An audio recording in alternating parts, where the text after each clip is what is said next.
الحمدللہ نحمده ونصلي ونسلم على رسول الكريم اما بعد فاعوذ باللہ من الشیطان الرجیم بسم اللہ الرحمن الرحیم الا ان اولیاء اللہ لا خوف علیہم ولا هم یحزنون صدق اللہ العظیم وصدق رسولہ النبی الکریم ونحن على ذلك لمن الشاہدین والشاکرین الحمد للہ رب العالمین وقال اللہ تعالی ان اللہ وملائکتہ یصلون علی النبی یا ایہا الذین آمنوا صلوا علیہ وسلموا تسلیما اللہم صلی وسلم علی سیدنا ونبینا ومولانا محمد وعلى آل سیدنا ونبینا ومولانا محمد وبارک وسلم وصلی علیہ الصلاۃ والسلام علیک یا سیدی یا رسول اللہ الصلاۃ والسلام علیک یا سیدی یا حبیب اللہ۔ اللہ رب العالمین کی بحد حمد و ثنا، تعریف و توصیف رسول مکرم رسول محتشم حضور رسالت مآب صلی اللہ تعالیٰ علیہ وسلم پر ہدیہ درود و سلام کے بعد قابل صد احترام میرے دینی اور یقینی دوستوں اور بھائیو، السلام علیکم ورحمۃ اللہ وبرکاتہ۔ آج کی یہ ہماری تقریب ماہانہ محفل ذکر و درود شریف ہے،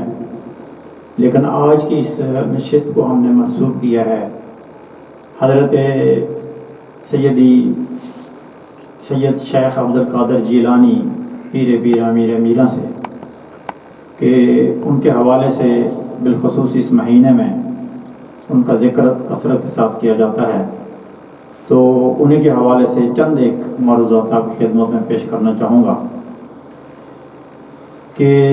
اللہ رب العالمین نے فرمایا کہ الا ان اولیاء اللہ لا خوف علیہم ولا هم یحزنون، کہ بے شک جو اہل اللہ ہیں، جو اللہ کے دوست ہیں، ان کے لیے کوئی غم نہیں اور نہ ان کے لیے کوئی حزن ہے، اور وہ خواہ دنیا میں ہوں خواہ آخرت کے لیے، ہر دو جہاں میں ان کے لیے اللہ رب العالمین کے ہاں عافیت ہے اور انعامات ہیں۔ حضرت محترم حضرت سیدی شیخ عبدالقادر جیلانی پیر امیر میرا علیہ رحمہ، آپ کی پیدائش جو ہے وہ فارس ایران کے علاقے میں ہوتی ہے، جیلان ایک قصبہ ہے وہاں، اسی وجہ سے جیلانی کہا جاتا ہے اور گیلان کہا جاتا ہے۔ اور حسب و نسب کے حوالے سے آپ اپنے والد گرامی کے نسبت سے آپ حضرت امام حسن علیہ السلام کے ساتھ آپ کی نسبت بنتی ہے،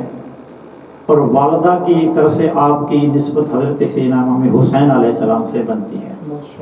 تو اس لحاظ سے آپ اپنے قصیدہ غوثیہ میں بھی لکھتے ہیں کہ میں حسنی بھی ہوں اور حسینی بھی ہوں، دونوں نسبتیں مجھے اللہ تعالیٰ نے نصیب فرمائی ہے۔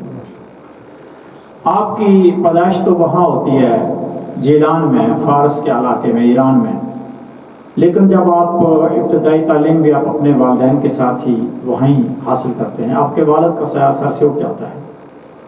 والدہ کے پاس اور چچا محترم کے پاس آپ دینی تعلیم حاصل کرتے ہیں، اور 18 یا 20 سال کی عمر میں آپ کو والدہ ماجدہ جو ہیں وہ بغداد کی طرف روانہ فرماتی ہیں مزید تعلیم کے لیے۔ اور وہ واقعہ تو آپ اکثر سنتے رہتے ہیں، آپ کتابوں میں پڑھتے رہتے ہیں، اس کو دہرانے کی ضرورت نہیں ہے کہ راستے میں جب ڈاکوں سے واسطہ پڑا تو آپ نے صدق اختیار کیا، سچائی اختیار کی، اور سچائی کی برکت تھی کہ وہ جو ڈاکو تھے وہ بھی دائرہ اسلام میں داخل ہو گئے اور طائب ہو گئے اپنے اس عمل سے۔ جب آپ بغداد شریف میں پہنچے تو آپ نے وہاں سلسلہ تعلیم شروع کیا، اور حضرت ابو عبداللہ سہلے جو ہیں وہ آپ کے پہلے استاد تھے، اسی طرح حضرت ابو سعید مخزومی آپ کے ایک اساتذہ میں سے تھے، ان کا وہ دارالعلوم تھا، وہاں اپنے تعلیم کا سلسلہ شروع کیا، اور تقریباً 8 سال تک آپ وہاں تعلیم حاصل کرتے رہے۔ دوران تعلیم بھی ایسے سے مراحل گزرے کہ حضرت سیدی شیخ عبدالقادر جیلانی علیہ رحمہ فرماتے ہیں کہ کئی مرتبہ ایسے ہوتا کہ میں ایک ہفتہ 10 دن تک فاقے سے ہوتا، مجھے کھانے کو کچھ نہ ملتا، مجھے کوئی غذا نہ ملتی، اس حد تک حالات ایسے غربت والے تھے، لیکن اللہ رب العالمین کے ہاں کچھ اہتمام ہو رہا تھا، ان کو تیار کیا جا رہا تھا۔ پھر آپ تعلیم تکمیل کرنے کے بعد، مکمل کرنے کے بعد آپ کی طبیعت میں فقر تھا اور روحانیت کی طرف آپ کا رجحان تھا، اور وہ بچپن سے تھا، تو آپ جنگلوں کا رخ کرتے ہیں، جنگلوں کی طرف نکل جاتے ہیں، اور پھر وہاں کی جو رعداد ہے وہ بڑی دلچسپ بھی ہے اور بڑی دردناک بھی ہے۔ تقریباً 20 برس کے لگ بھگ آپ وہاں جنگلوں میں رہتے ہیں۔ آپ فرماتے ہیں کہ میں درختوں کے پتے کھا کر کے میں اپنے بھوک اور اس کو جو ہے نا مٹایا کرتا تھا، اور جب آپ 20 سال کے بعد آپ دوبارہ اپنے رخ کیا بغداد کا، تو بغداد میں آپ تشریف لے آئے، تو ایک دن خواب دیکھتے ہیں، حضور نبی کریم صلی اللہ تعالیٰ علیہ وسلم تشریف فرما ہوتے ہیں، خواب میں فرماتے ہیں کہ بیٹا عبد القادر، تو واز کیوں نہیں کرتا، بیان کیوں نہیں کرتا؟ تو عرض کیا یا رسول اللہ صلی اللہ علیہ وآلہ وسلم، میں تو عجمی ہوں اور یہ عربوں کا ماحول ہے، اور مجھے اس طرح عبور حاصل نہیں ہے عربی پڑھ کے میں اتنی فصیح لوگوں کے سامنے جو ہے وہ بیان کر سکوں۔ تو حضور نبی کریم صلی اللہ علیہ وسلم نے فرمایا منہ کھولو اپنا،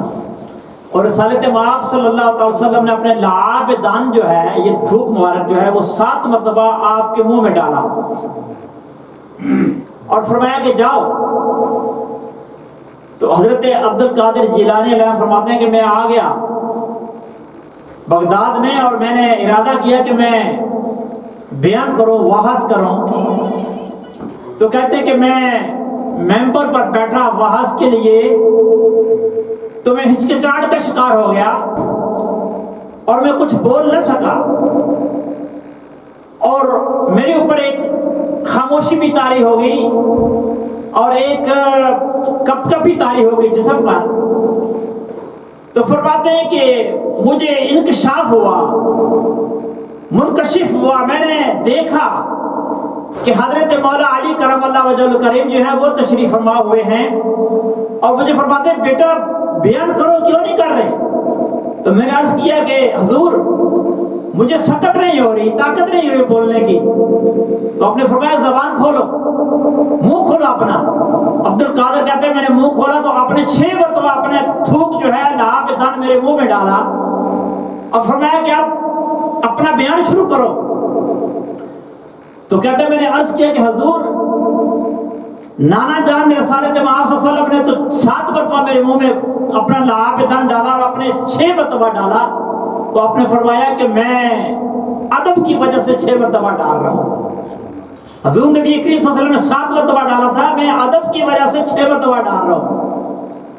اور پھر حضرت سیدی شیخ عبد القادر جیلانی نے خطبہ شروع کیا، اور پھر اس خطبے کی شہرت جو ہوئی تو اس سے اگلا جو خطبہ تھا ان کے سننے والے جو ہیں وہ کہیں سما نہیں رہے تھے، اتنی مخلوق وہاں اکٹھی ہو گئی۔ حضرت نبی کریم صلی اللہ تعالی علیہ وآلہ وسلم آپ فصاحت اور بلاغت میں اپنے کمال پر تھے، اس لیے کہ اللہ رب العالمین نے آپ کو یہ فصاحت اور بلاغت کا انعام عطا فرمایا ہوا تھا۔ اور حضرت مولا علی کرم اللہ وجہ الکریم تو وہ ہیں جب ممبر پر بیٹھتے ہیں تو کہتے ہیں پوچھو جو سوال پوچھنا چاہتے ہو، تمہارے سوالات ختم ہو جائیں گے لیکن میرے جوابات ختم نہیں ہوں گے۔ وہ تو نبی کریم صلی اللہ علیہ وسلم مدینہ علم جو ہے وہ مدینہ تو علم ہے، اور علی کریم صلی اللہ علیہ وسلم جو ہیں وہ باب العلم ہے۔ انا مدینہ العلم و علی بابها، انا مدینہ الحکمت و علی بابها۔ جب حضور نبی کریم صلی اللہ علیہ وسلم نے اپنا لعاب دن حضرت سیدی کے منہ میں ڈالا اور حضرت مولا علی کرم اللہ وجہ کریم نے آپ کے لعاب دن اپنے منہ میں ڈالا، پھر فصاحت و بلاغت کا ایک سمندر تھا حضرت سیدی عبد القادر جیلانی علیہ رحمہ کے بارے میں۔ پھر لاکھوں لوگ آیا کرتے تھے ان کو سننے کے لیے، اور ہزاروں لوگ بیٹھے ہوتے تھے وہاں قلم دوات لے کر کے، نوٹس لینے والے، لکھنے والے۔ اور ایک اسی زمانے کے ایک بزرگ ہیں وہ جنات کے حوالے سے عمل کیا کرتے تھے، تو ایک مرتبہ انہوں نے جنات کو بلایا تو وہ نہ آ سکے، ان کے آنے میں تاخیر ہوئی، تو جب وہ آئے تو انہوں نے پوچھا کہ میں نے تمہیں بلایا تھا تم آئے نہیں۔ انہوں نے کہا شیخ ہمیں اس وقت نہ بلایا کریں،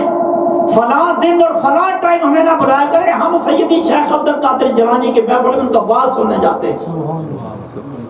تو اس نے کہا اچھا تم بھی وہاں جاتے؟ اس نے کہا میں کیا جاتا ہوں، وہاں ہمارے جنات ہزاروں کی تعداد میں ہوتے ہیں، آپ کی مجلس میں جو آپ کو سننے والے ہوتے ہیں۔ حضرات محترم، میں اس طرف نہیں جا رہا کہ حضرت سیدی شیخ عبد القادر کی کرامات کتنے ہیں،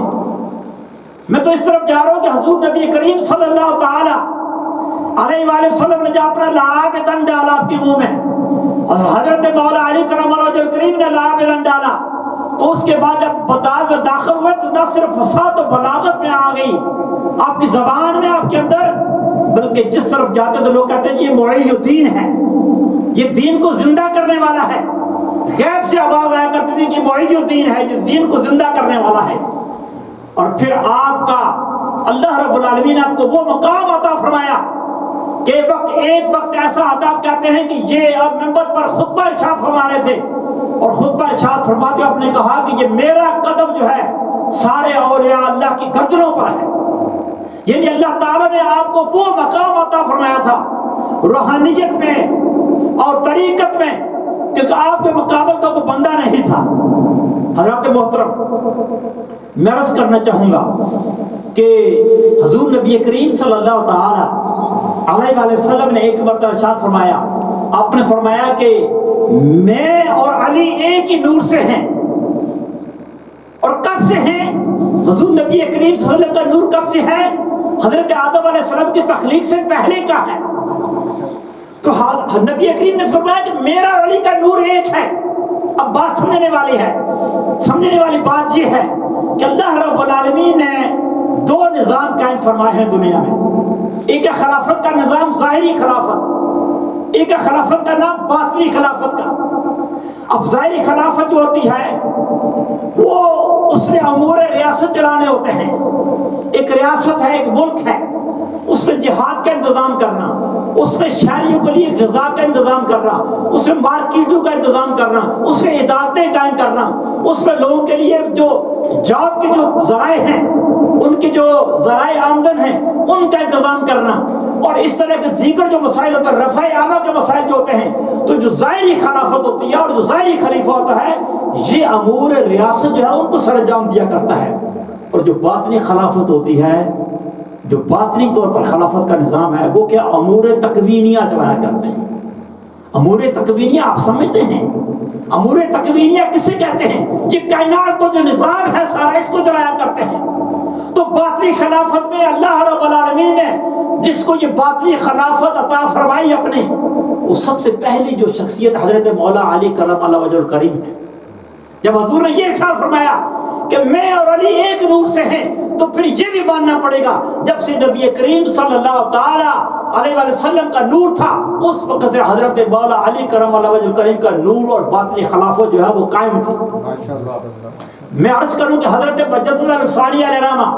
امام ربانی شیخ احمد سرہندی مجدد الفسانی علیہ رحمہ، سلسلہ چشتیہ، قادریہ، سہروردیہ اور نقشبندیہ میں آپ بہت بڑے مقام پر آپ ہوئے ہیں۔ اور مجدد سے کہا جاتا ہے کہ 1000 سال کے مجدد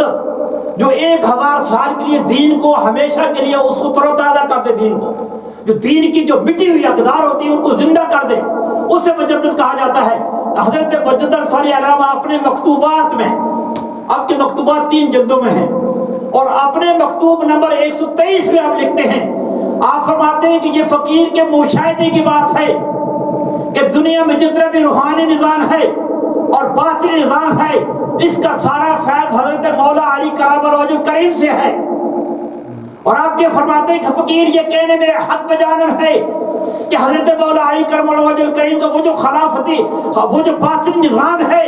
اس کا جو فیض سارا حضرت مولا علی سے، نہ صرف حضرت مولا علی کرم اللہ وجہ الکریم سے لے کر کے اب تک جاری و ساری ہے، بلکہ جب سے یہ کائنات بنی ہے، جب سے نبی کریم صلی اللہ علیہ وسلم کا نور تخلیق فرمایا گیا ہے، اس وقت سے بھی حضرت مولا علی کرم اللہ وجہ کریم جس کو ولایت ملتی ہے، جس کو ولایت کے سے سرفراز کیا جاتا ہے، اس کو فیض حضرت مولا علی کرم اللہ وجہ کریم سے ملتا ہے ہر دور میں۔ اور پھر آپ لکھتے ہیں، آپ فرماتے ہیں کہ یہ باطنی خلافت ہوتی ہے اور باطنی نظام ہوتا ہے روحانیت کا۔ آپ فرماتے ہیں کہ یہ ہر دور میں رہتا ہے، اور بالخصوص جب انبیاء کرام نہیں ہوتے تو پھر اس دور کی اس کی ضرورت پڑتی ہے، پھر سارا نظام ان کے ذریعے سے چلتا ہے۔ آپ فرماتے ہیں جب انبیاء کرام آتے رہے حضرت آدم علیہ السلام لے کر کے، جس دور میں کوئی نبی نہیں تھا، اس دور میں اللہ کا جو ولی ہوا کرتا ہے وہ معاملات کو چلایا کرتا ہے۔ اور اسی طرح حضور نبی کریم صلی اللہ تعالی علیہ وسلم جب ظاہری طور پر دنیا سے تشریف لے گیا، اس کے بعد ایک ظاہری خلافت آپ کو نظر آتی ہے جس میں ہم کہتے ہیں حضرت ابوبکر صدیق ہیں، حضرت عمر فاروق ہیں، حضرت عثمان غنی ہیں، اور دوسرا جو باطنی خلافت کا نظام ہے حضرت مولا علی کرم اللہ وجہ کریم سے شروع ہوتا ہے۔ اور حضرت مولا علی کرم اللہ وجہ کریم جو ہے وہ باطنی نظام جو آپ سے شروع ہوا ہے، آپ بھی آج بھی اگر ہم آپ دیکھیں، آپ کے جتنے سلاسل ہیں طریقت کے، نقش بندیہ ہے، سروردیہ ہے، چشتیہ ہے، قادریہ ہے، یہ سارے جا کر کے حضرت مولا علی کرم اللہ وجہ کریم سے ساتھ مل جاتے ہیں، ایک کی نسبت دوسرے سے، دوسرے کی تیسرے سے، تیسرے سے چوتھے، یہ 4 چین ہیں بڑے روحانیت کے، اور یہ سارے حضرت سیدنا علی کرم اللہ وجہ کریم کے ساتھ جا کر کے مل جاتے ہیں۔ تو حضور نبی کریم صلی اللہ تعالی علیہ وآلہ وسلم کے ارشادات کی روشنی میں حضرت مجدد الفسانی علیہ السلام فرماتے ہیں کہ اب بھی اگر کسی کو روحانیت میں فیض ملتا ہے تو حضرت مولا علی کرم اللہ وجہ کریم سے ملتا ہے۔ سبحان اللہ۔ اور وہ جو سلسلہ حضرت مولا علی کرم اللہ کریم سے چلا، وہ 12 جو ائمہ اہل بیت تھے، وہ ان کے ذریعے خلافت کا، یہ باطنی خلافت کا نظام چلتا رہا۔ اور حضرت امام حسن عسکری کے بعد ہمارے مشائخ علماء لکھتے ہیں کہ وہ جو وراثت تھی باطنی خلافت کا حضرت سیدی شیخ عبد القادر جیلانی علیہ رحمہ کو منتقل ہوئی۔ اور پھر ہمارے مشائخ لکھتے ہیں کہ وہ باطنی جو خلافت حضرت سیدی شیخ عبد القادر جیلانی کو منتقل، اس لیے حضرت شیخ عبد القادر جیلانی نے فرمایا تھا کہ جتنے اولیاء ہیں ان کی گردنوں پر میرا قدم ہے۔ یعنی اللہ تعالیٰ نے آپ کو غلبہ عطا فرمایا، فوقیت عطا فرمائی، آپ کو روحانیت کا وہ محور عطا فرما دیا، منبع بنا دیا کہ اس کے بعد جس کو وہ فیض ملے گا باطنی خلافت کا، وہ ان سے ملے گا۔ اور یہ سلسلہ حضرت امام مہدی علیہ السلام تک یوں ہی جاری و ساری رہے گا۔ اور پھر حضرت امام مہدی علیہ السلام جو ہے باطنی خلافت کے آخری جو ہے وہ خلیفہ ہوں گے، جو اس فیض پھر ان کی ذات سے جو سارا فیض جو ہے یہ عام ہوگا۔ تو یہ روحانیت کا ایک سلسلہ ہوتا ہے۔ بظاہر علامہ صاحب جو گفتگو کر رہے تھے، آپ نے سنا ہے کہ روح کی غذا ہے، تو یہ روح کی غذا کیا ہے؟ یہی باطنی نظام ہے، یہی باطنی نظام ہے۔ تصرفات ہوتے ہیں باطنی طور پر کہ ایک شخص جو ہے وہ جہاں بیٹھا ہوا ہے اور وہ کسی مشکل میں، کسی مصیبت میں اپنے شیخ کو پکارتا ہے وہ مدد کے لیے، تو باطنی لحاظ سے وہ جو روحانی قوت ہوتی ہے اس لحاظ سے وہ شیخ اس کا ہاں دنیا سے گزر چکا ہے، دنیا میں نہیں ہے، اگر ہے بھی تو بہت دور دراز ہے، لیکن وہ اپنے اس پکارنے والے کی مدد کو پہنچتا ہے۔ اس لیے حضرت سیدی شیخ عبد القادر جیلانی فرمایا کرتے ہیں لا تخف مریدی لا تخف، میرے مرید خوف نہ کرنا، فکر نہ کرنا، جہاں بھی تو پکارے گا میں تیری مدد کو آؤں گا۔ دو عالم ہے کون حامی ہمارا، یہاں غوث الاعظم وہاں غوث الاعظم، ذرا صدق کے دل سے پکارو تو صحیح، ابھی جلوہ گر ہوتے ہیں یہاں غوث الاعظم۔ یہ ہمارا عقیدہ ہے۔ میرے شیخ حضرت سید ریاض حسین شاہ صاحب اب فرماتے ہیں کہ میں پہاڑوں میں، یہ ابن آباد کی طرف جو پہاڑ ہے مانسیرا کی طرف، کہتے پہاڑوں میں جا کر کے میں بیٹھا کرتا تھا اپنی فکر میں، سوچ میں،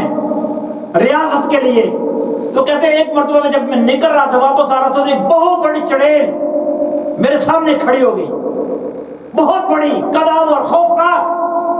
کہتے مجھے ہلکا سا خوف محسوس ہوا، اور پھر میں اس کے بعد میں نے آنکھیں بند کی اور میں نے کہا کہ اغثنی یا غوث الاعظم۔ کہتے جب میں نے یہ جملہ اپنی زبان سے کہا تو کہتے ہیں اللہ رب العالمین کی قسم کہ کوئی چیز آئی اور اس نے اٹھایا اس کو، اور اٹھا کے اس کو ایسے پہاڑ کی چوٹی سے ادھر پٹک دیا۔ یعنی زمین سے اٹھایا اور وہ پہاڑ کی بلند چوٹی جو ہے اس سے اس کو جس چیز نے اٹھایا اٹھا کر ادھر پٹک دیا. تو حضرت سیدی شیخ عبد القادر جیلانی علیہ رحمہ اتنا تصرفات ہیں آپ کے، اللہ تعالیٰ اتنا آپ کو مقام عطا فرمایا ہوا ہے. اور وقت کے جو خلفاء ہیں ظاہری وہ حکمران جو ہیں بنو عباس کے اس وقت کے، وہ آپ ان کو نچوڑ کے رکھ دیتے تھے. آپ کا ہاتھ ان کی گردنوں پر ہوتا تھا. جب آپ بولتے تھے خطبہ دیتے تھے تو آپ ان کو اس طریقے سے آپ جو ہے وہ ان پر تنقید کیا کرتے تھے کہ وہ کانپتے تھے، معافیا مانگا کرتے تھے. اللہ رب العالمین اتنا آپ کو جلال اتنا رعب عطا فرمایا ہوا تھا. اور ایک بات ذہن میں رکھیں کہ غوث اعظم ہم جب کہتے ہیں نا تو غوث کا مطلب بھی ہوتا ہے کتب، اور کتب کا مطلب ہوتا ہے غوث. اور زمانے میں ایک ہی کتب ہوا کرتا ہے، ایک دور میں ایک ہی غوث ہوا کرتا ہے، اور سارے جو لوگ امور تکوینیہ ہوتے ہیں اللہ رب العالمین اسی کے وساطے سے جو ہے وہ چلایا کرتا ہے. تو اپنے دور میں حضرت سیدی شیخ عبد القادر جیلانی علامہ جو ہے وہ کتب تھے. اور پھر یہ جو روحانیت کا سلسلہ ہوتا ہے اس میں تفصیل میں نہیں جانا چاہتا. کتب ہوتے ہیں، پھر ابدال ہوتے ہیں، پھر مرشدین ہوتے ہیں، پھر یہ ایک پورا نیٹ ورک ہوتا ہے، یہ پوری دنیا میں پھیلا ہوتا ہے. اور ہر جو اللہ کا ولی ہوتا ہے، حقیقت میں اللہ کا ولی ہوتا ہے، اس سے خبر ہوتی ہے کہ کس کس علاقے میں کون سا ہے، کہاں کہاں ہے اور کیسے وہ کام کر رہے ہیں.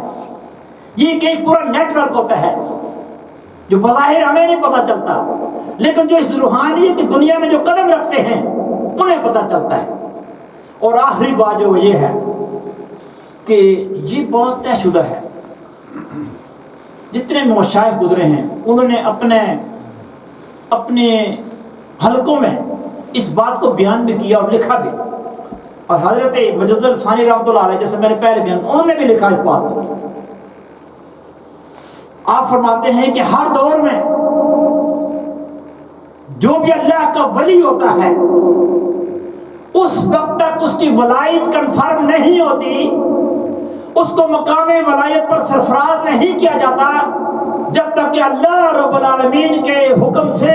آل رسول سے سادات میں سے کوئی سید اس کے اوپر مہر نہ لگائے. وہ یہ حقیقی جو فیض ہے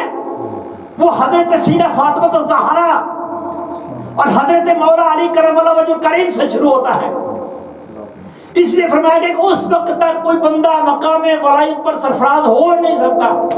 جب تک کہ آل رسول میں سے سادات میں سے کوئی سید اپنی مہر اس پر نہ ثبت کرے.